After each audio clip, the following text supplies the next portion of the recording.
Mm-hmm. screen because we had KL equals, and I will divide, divide by the L to isolate K to get all possible values of K and get for all n existing in V equals n pi over L.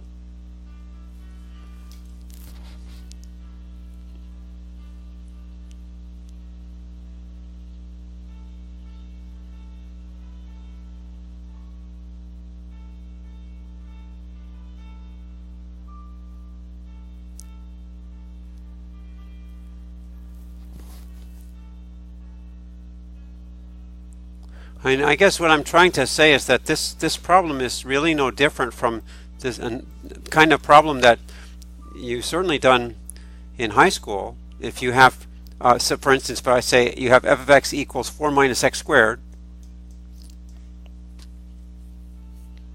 and then you have f, for instance, if you have, or let's say I should say f of x equals, let's say x equals 4 minus ax squared,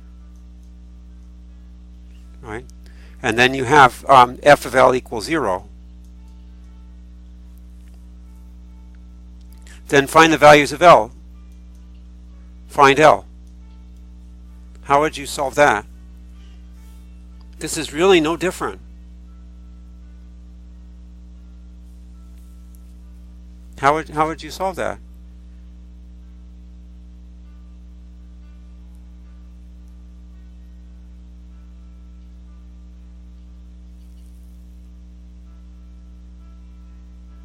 Well, maybe I should just leave it there. But I mean, this is a standard high school problem.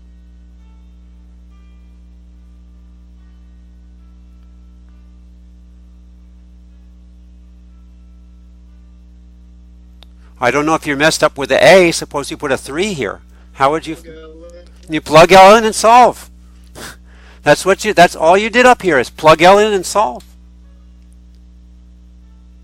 That's the only thing you did. Plug L in and solve. You're cutting up again. All right. Well, all I can say is you just plug L in and solve. I think the question asks something about restrictions on omega Yes. W. So are we plugging L into that second derivative formula? All right. Let's go back to the question. Well, what did you get? What did you get from part B?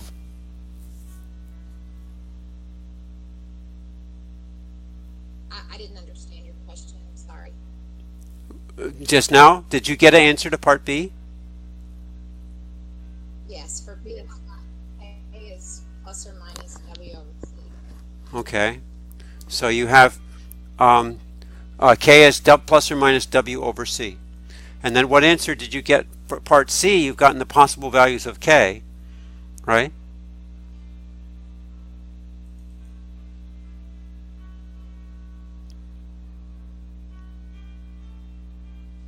Am I connecting or are you not hearing?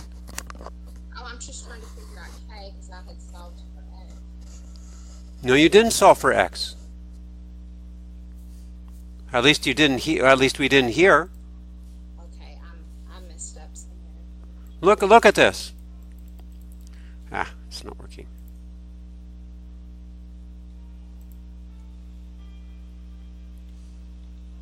This is not solving for X. That's not solving for X.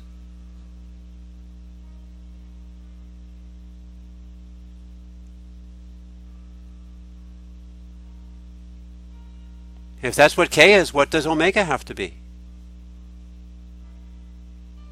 It's just straight, something equals something, plug something in for something.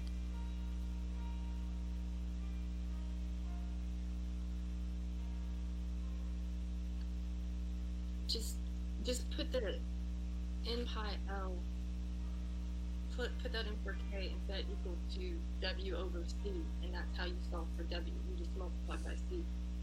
So it'll just be n pi c over L equals W.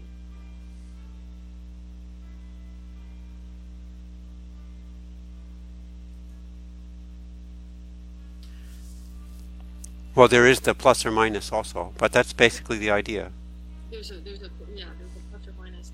Yeah. So K is equal to plus or minus W over C. So put that in where the K is. Put plus or minus W over C. And then just multiply by C to get C out of the denominator, and W equals n pi C over L.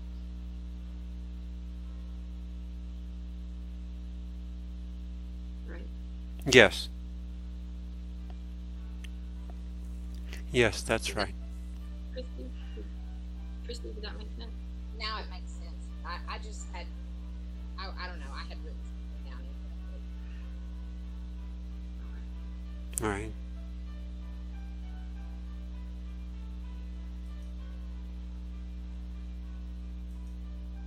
Is it necessary to put the plus or minus when n can be any integer? Yeah, that's a good point. No, it's not necessary. Okay, thank you. That's a good point.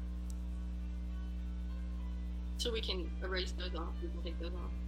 Yeah, If you said that n exists, then you, okay. yeah. Well, of course, when you're relating K and omega, then the plus or minus is important, because it's possible for K to be positive and omega to be negative. But if you're just looking for possible values of K and possible values of omega, well, they're just all integers. They can be positive or negative. So you don't need the n can be positive or negative. So you don't need the plus or minus.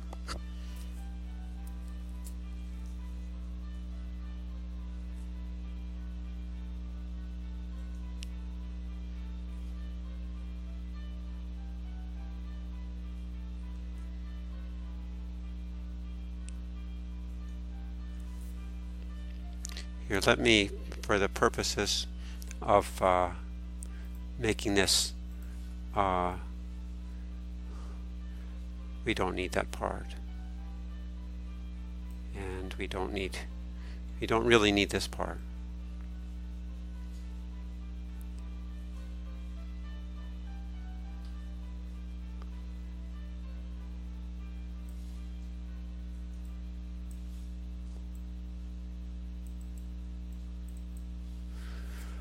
Right. Right. Okay. So what next? Were there any other problems here you wanted to talk about?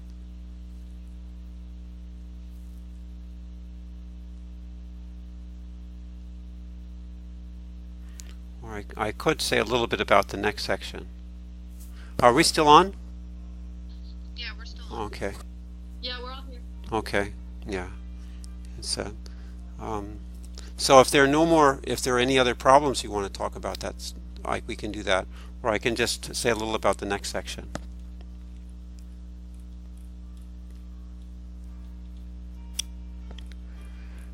So let's go on there. All right. So we've been talking about eigenvectors and eigenvalues. And we can go back and look at the particular examples of that. It's good to just look at the 2x2 examples. So 2x2 example of eigenvector would be this matrix here. Whoops, not this matrix. It's back here. This matrix here. And you can check that if you put in the vector, what was it? One of them was, he found them here. There's this, what if you put 1, 4 into that matrix equation, if you put 1, 4 into this equation here, if I get 1, 4 here, then that's going to give me 2 plus 8 is 10, and then this is 32 plus 48, so it gives me 80. So in fact, the output is going to be 10 times the input. The output vector is going to be 10 times the input. So that means that there's an eigenvalue of 10. Did I get that right? Or was it 8? Can you repeat that since it cut out like halfway through? Okay. Boy, I'm going to have to move. If it's cutting out so much, let me see if I can help. Because it's just too much trouble to, let me see if I can move.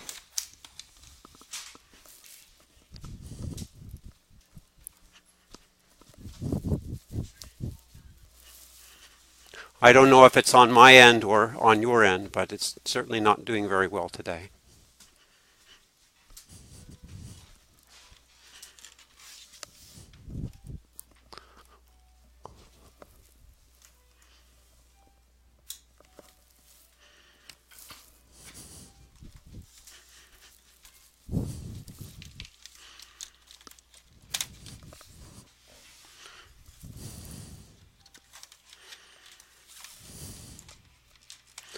All right, so let's go here, and we will go back to the text and say we have this matrix. So I'll just write down the matrix.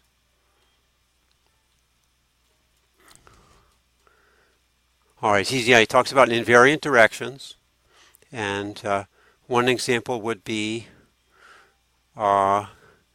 this. All right, let's do this one here. -3, -4, 3, -10, 7. So we'll do that. So let's just make a new section here for chapter 13.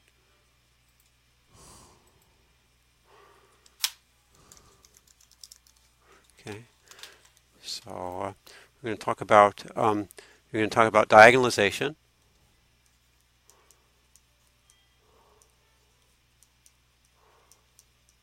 Okay. And then we talked about, so remember about eigenvectors and eigenvalues. Okay, so we do an example. And the example would be this one here. -4, 3, -10, 7.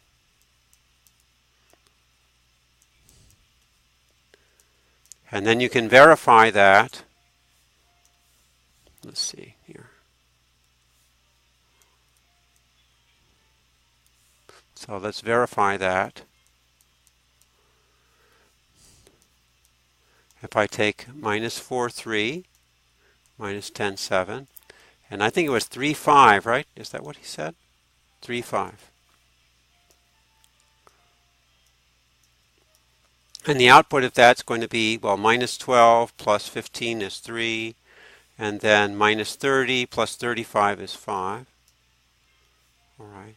So here what you have is the input and the output. And if I call this M, then let's call this X. All right. So here we have mx equal x.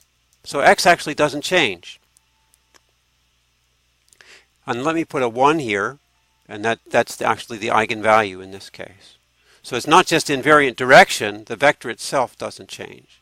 But that's a special case where the output is a multiple of the input, but in this case the multiple is 1. And so the other one is -4, 3, -10, 7. So let's see, what was the other? Let's see, it's going to be -28. 2. I think the other one is eigenvalue is 2. So what would that be? Well, I'll just look in the book. All right, so he says if I take 1, 2. So if I take 1, 2 here, and I find that result, I'm going to get, let's see, -4 plus 6 is 2, and then the other one, -10 plus 14 is 4. So if I call this input, x, then this output is 2x. All right. So you have mx equals 2x. Okay. So the output is a multiple of the input. Is that always the case? Well, that's the definition of eigenvector. So an eigenvector is a vector of M, satisfies M times X equals lambda X. So an eigenvector X, the output is going to be a multiple of the input. Okay. All right, so that's the whole thing about eigenvectors. Now the question is, you can express the matrix M in a different basis.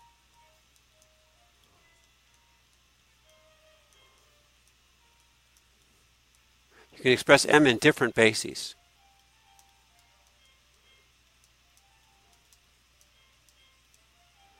Okay, in the standard basis,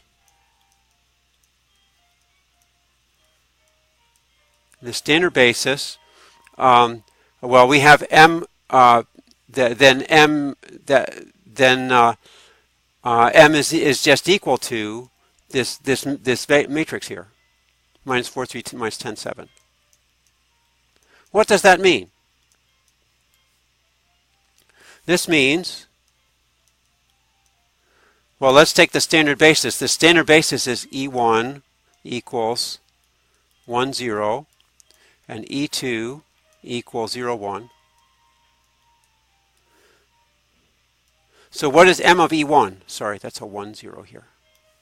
M of E1 is equal to M of 1, 0. That's equal to, well, if you put 1, 0 in here, you're going to get minus 4, minus 10.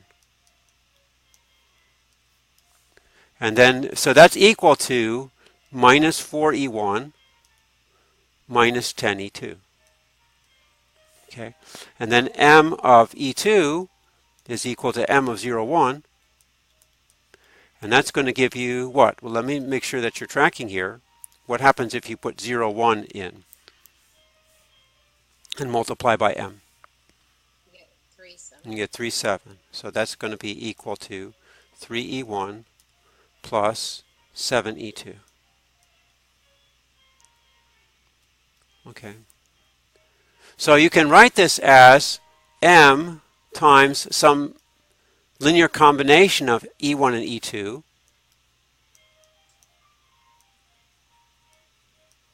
well, the output is going to be the same linear combination of these vectors here. So that's going to be A times minus 4E1 minus 10E2 plus B times minus 3E1 plus 7E2.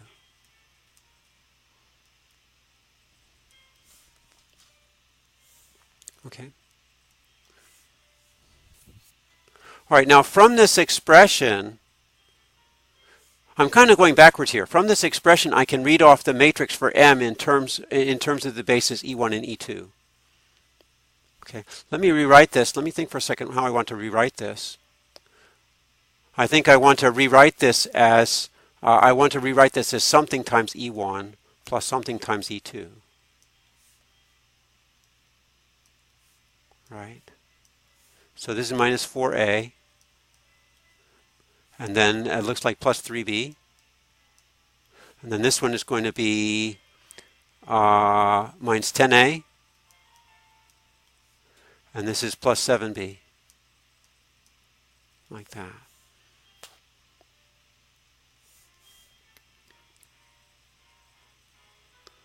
Okay.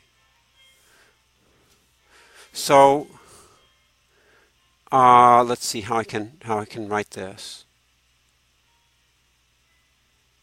So how do I want to write this to show that M is the matrix here? Let me think for a second.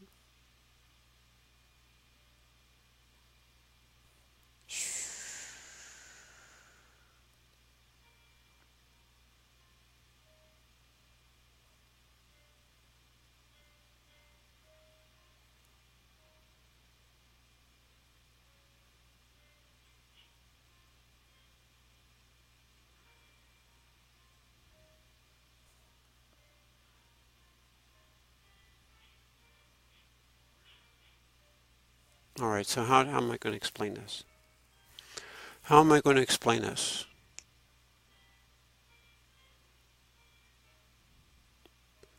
All right, well, let me leave this. Let me just leave this here for a second.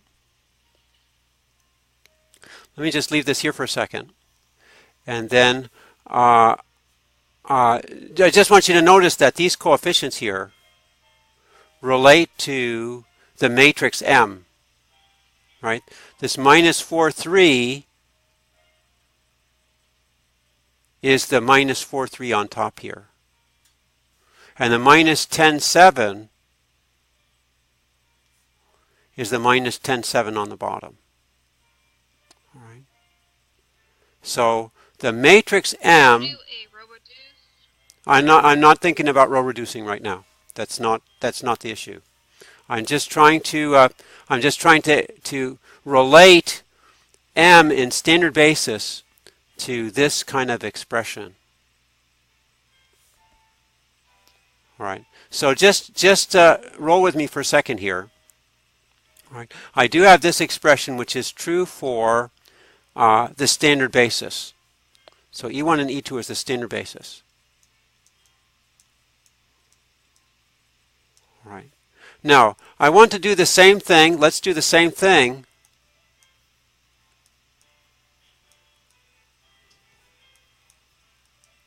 for the eigenvectors. Instead of the standard basis, I'm going to use the eigenvectors. So instead of E1, I'm going to use the first eigenvector, and E2, I'll use the second eigenvector. So instead of E1, E2,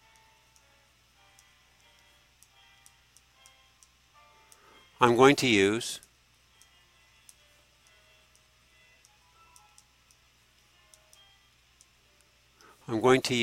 what? Okay.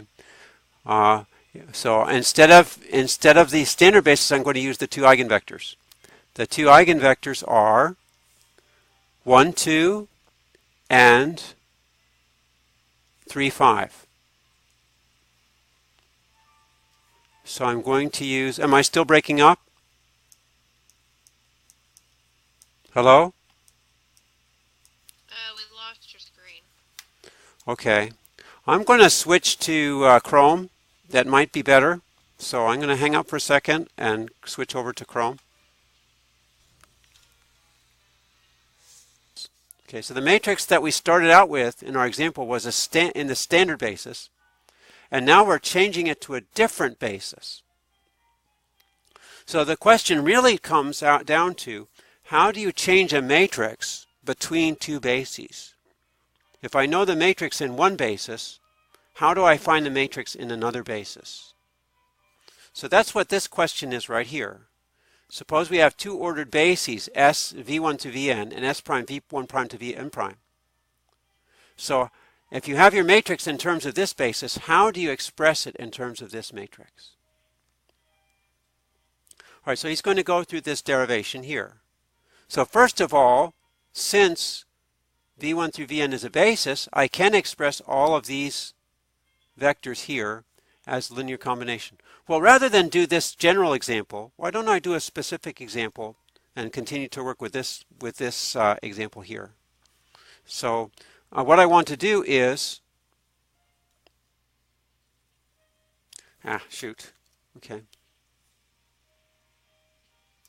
Okay, so in our case, we had that F1, what was F1? I have to go back and see. F1 was,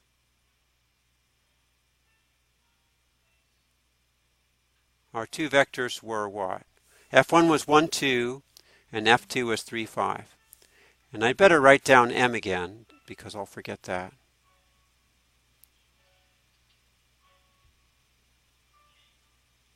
F1 is 1, 2. F2 is 3, 5.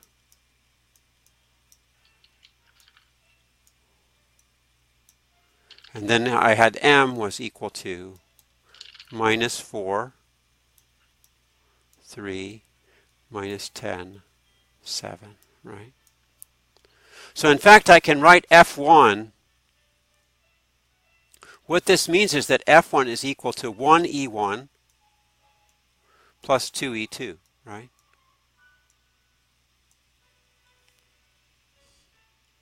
And then I also have F2 is equal to 3E1 plus 5E2, right? Okay. All right. Now, we found before that MF1, well, let's just write this equation again, times AF1 plus BF2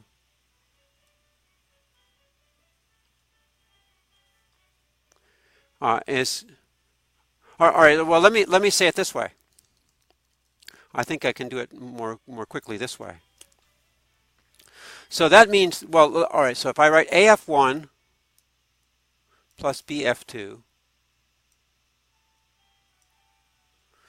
that's going to be equal to A, I'm going to just plug in the E expressions here. 1E1 plus 2E2 plus B times 3E1 plus 5E2. Okay. All right. So I could write that as equals A plus 3B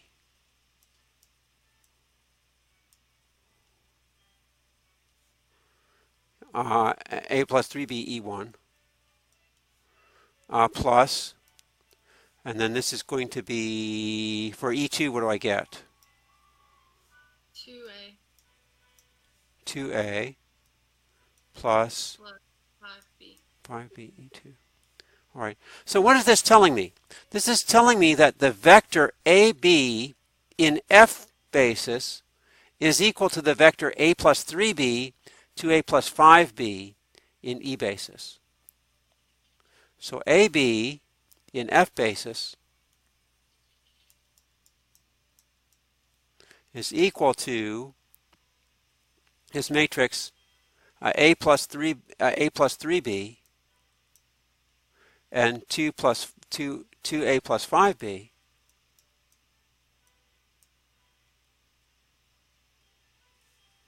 in E1, E2 basis. Okay. So I can actually write this as a matrix equation.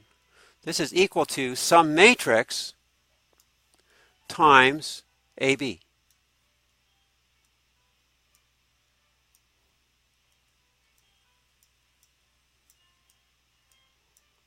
Right? And what matrix goes here?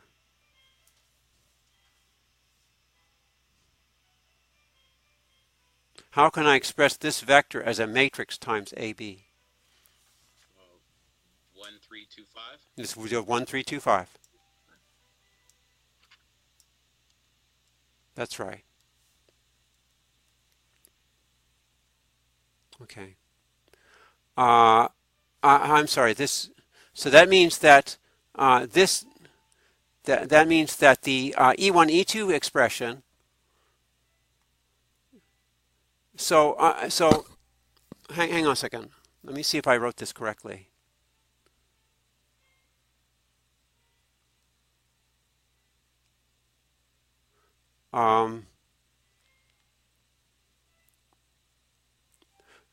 So I can write that the, how am I going to say this? I shouldn't say this is equal to this. What this is this is the E1 E2 expression of AB E1 E2.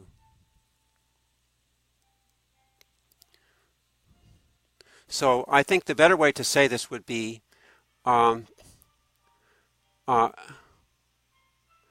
so I'll just say that if I have a vector x that's AB in F1, F2, then I can write it this way. I think I should write this, I should erase this.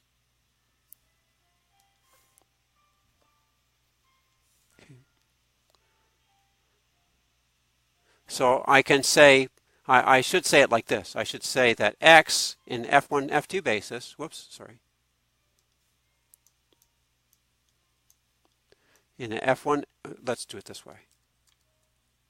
X in F1, F2 basis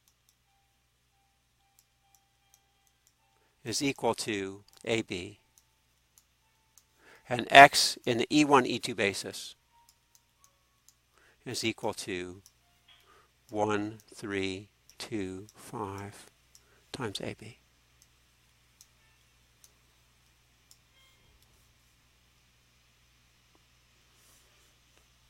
All right. Now we saw that the matrix M works on vectors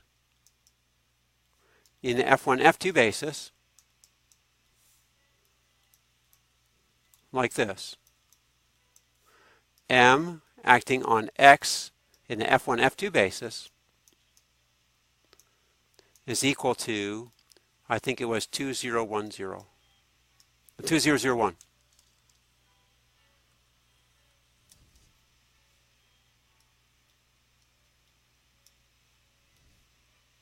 And then this is times X, F1, F2.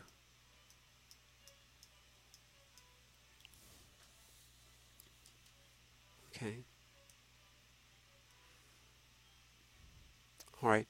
Now I want to get M of X in the E1, E2 basis.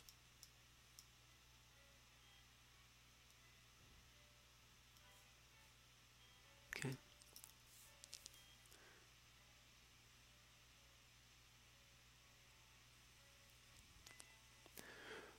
So what I want to do is it's going to be equal to 2, 1, 2, 0, 0, 1. But X in the F1, F2 basis is the same as, oh, let's see. I think I got backwards here. I think I got it backwards.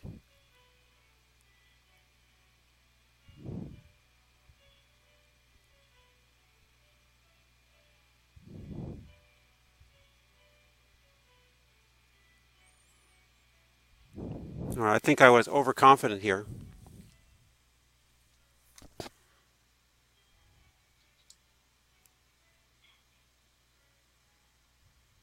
Well, let's go back to the book and follow that. Sorry, that's not good. All right, so what he's doing here is something very similar. He's taking the components of the vector v prime and expressing them in terms of the components in terms of the basis v.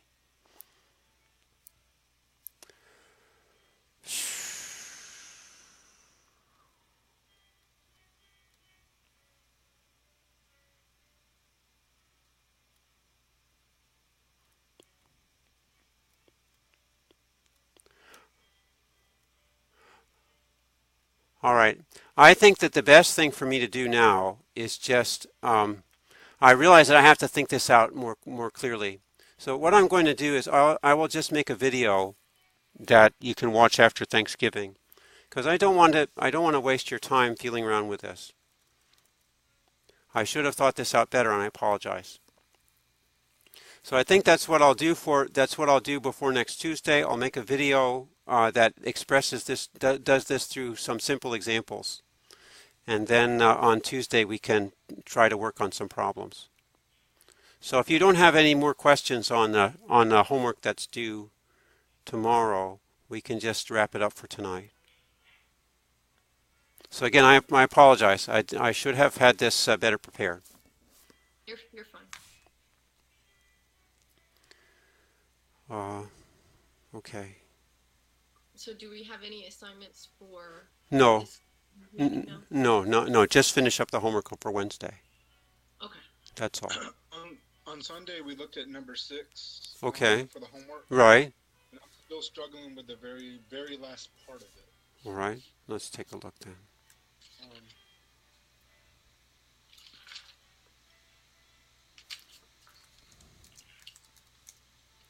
Okay. Okay, so it should be 12.4, right? Okay, here we go.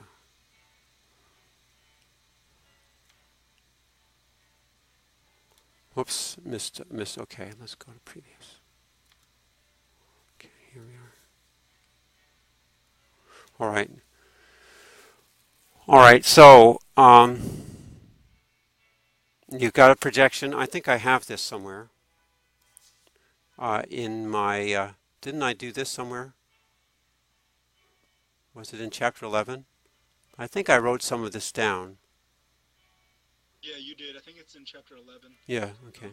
Yeah, it's here. Video, what you did. Right. No, this is something different here. This is, oh, no, here it is. No, well, here's the first part.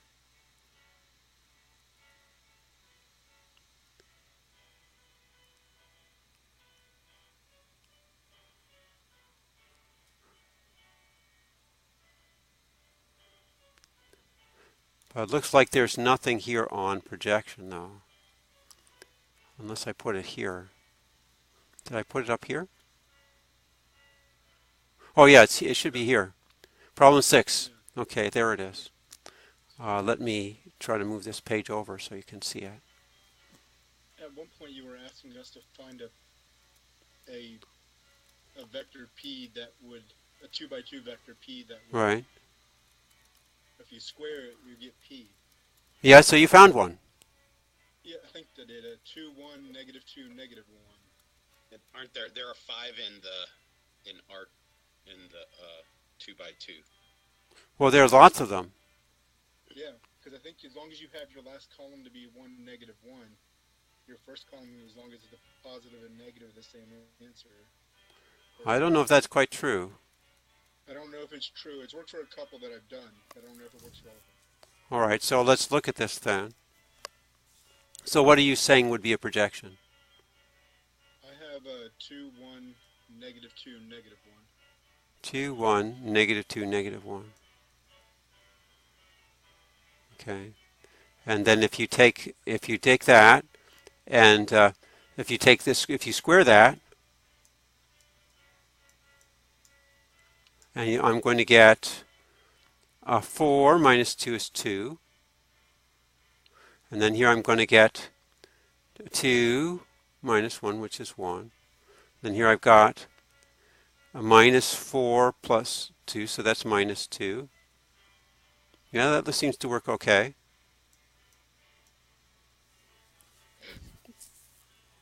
All right. I didn't know what to do from there.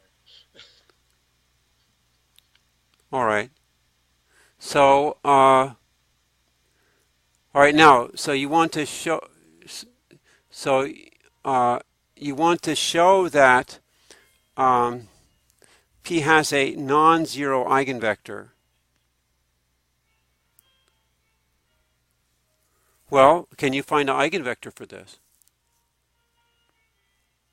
Oh, so we just take our eigenvalues from the first part and plug them in there for do 2 minus 0, 2 minus 1, you know, for the whole thing, and work it out and see if we can find non-zero eigenvectors? You could do that. All right. Here, well, let's look what I said down here. It says that. It says P is a non-zero operator, so there exists some vector V such that PV is not zero. Use this V to find an eigenvector of P. All right, so let's take your example. 2, 1, minus 2, minus 1. Now, is there some V such that PV is not zero?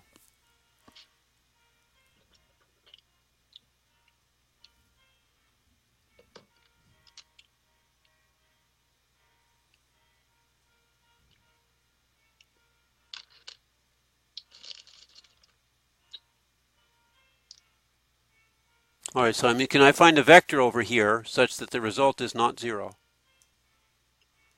It's not a hard question.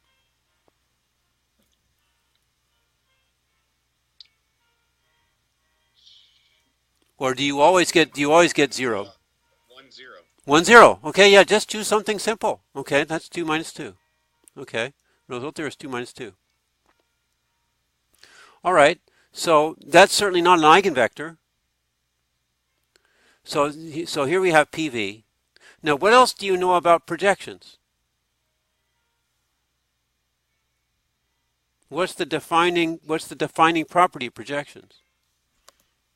You said it's a non-zero linear operator, right? Well, it certainly has to be, but there are lots of non-zero linear operators. The special thing about projections is this. Is it p squared is the same as p? Okay. N equals P. All right, so what does that suggest you do?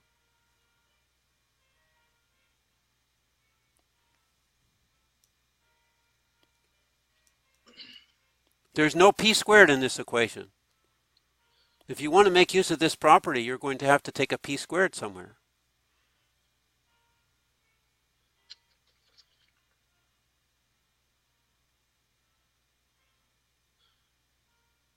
Right, this is p, but there's no p squared. If I want to use this property, I'm going to have to bring in a... Just multiply p times both sides? Sure. Sure. Yeah, you've got to get p in there somehow. So suppose I take p of both sides.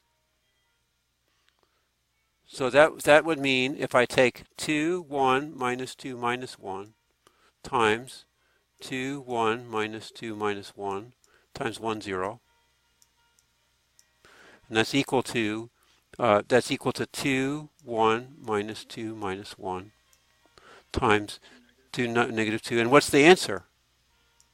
4 minus 2 is, it's still a non-zero vector. What's the answer?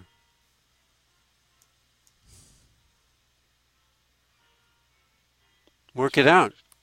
Yeah. Where's your eigenvector?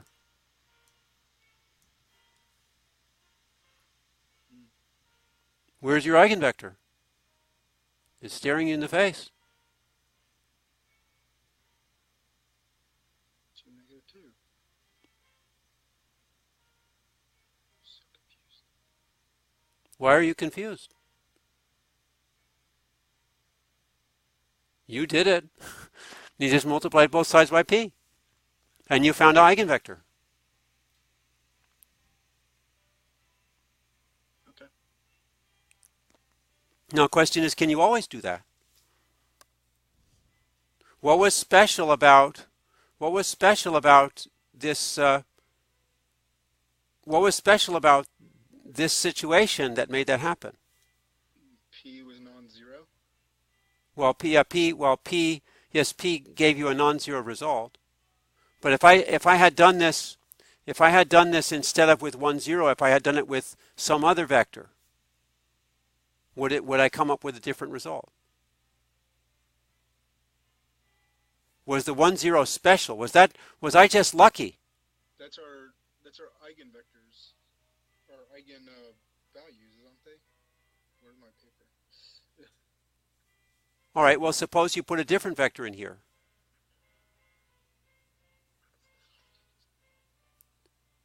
No, yeah. If you put a different vector in here, what would you get? Give me a different vector. 3, 1. Okay, try 3, 1. If you put 3, 1 in there, what do you get? 6. All right, we can do it down here. 7. I'm trying to just do it in my head. Right. Well, 6 plus 1 is 7. Whoops, here, let's do this a little more. 7, negative 7.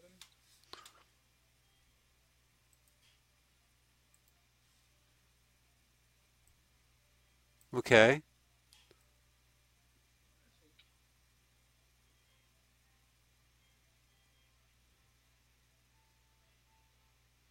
Let me take this down. Okay. Okay. So unfortunately, these sizes are not very compatible, but that's okay.